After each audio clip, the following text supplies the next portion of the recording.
My first memory of the river was driving with my parents to my grandparents' house from where we lived in Hawke's Bay to Auckland, and part of the journey, maybe 100 miles of the journey, was going past the river, so I just have memories of driving and being in the back seat of the car and seeing the river, and yeah, it's just about revisiting. For the Maoris, like, it was their main thoroughfare into the Waikato, the central part of the North Island, so it's really significant to them. And also, when the Europeans did arrive, there were the Maori Wars, like in 1863, and they came down the Waikato and confiscated all the Maori land. So, yeah, historically it holds a lot of significance. New Zealand is a kind of foreboding, brooding place. I mean, it's not like Australia, where it's flat and dry and hot, most of it anyway. New Zealand, like, it just goes straight up from the ocean, up, and it's just mountains and forest. You know, like, there's a lot more dark corners and darker places, so it does have that kind of vibe and energy about it. I spent nearly 3 years taking photographs of the river. The first few times you go down, it's more about familiarising yourself with the river and finding spots that you think might be interesting and revisiting them, and revisiting people that you meet along the river and developing relationships with them and the landscape. You know, and then you can start seeing things, and then you start photographing them. But normally, probably in the first 6 months, I might have taken 15 frames. On the first few initial visits, actually I met Corin probably in the first 6 months. He's a house trucker.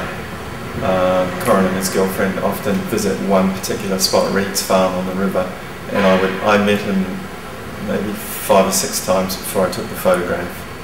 What's a house trucker?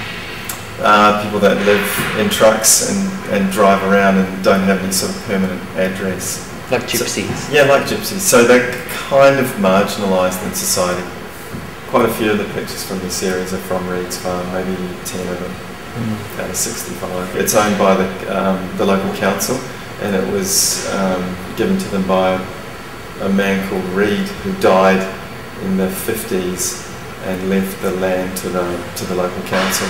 So you can go down and camp there for free. You're only allowed to stay there for 3 months, and then you've got to move on. So that was a good spot to meet people down by the river, and it was a particularly beautiful spot on the river. Emily, her parents are house truckers, and they just travel around the country. They're homeschooled. They're quite religious family.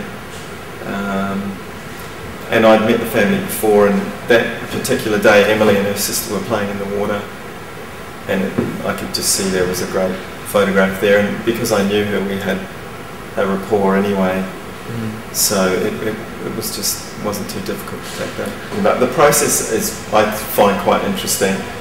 They're on an 8x10 view camera, so the negatives are 8 inches by 10 inches, so they do record a lot of detail, and that in a way is part of it, because I'd like to, you know, transport you there, and by using film that captures all that detail, maybe I can take you there, so that's important.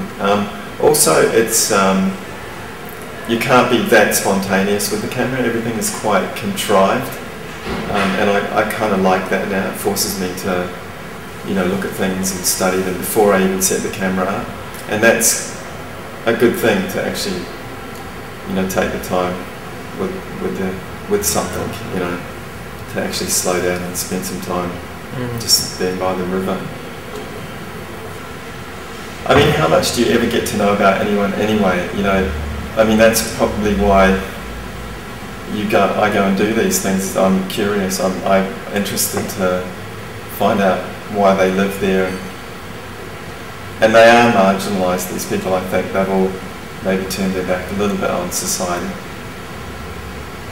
And they're maybe looking at being more in harmony with nature than maybe people that live in the cities. You know, maybe it's cathartic for me to go to these places. Maybe I live my life vicariously through my work and through the people I meet down the river.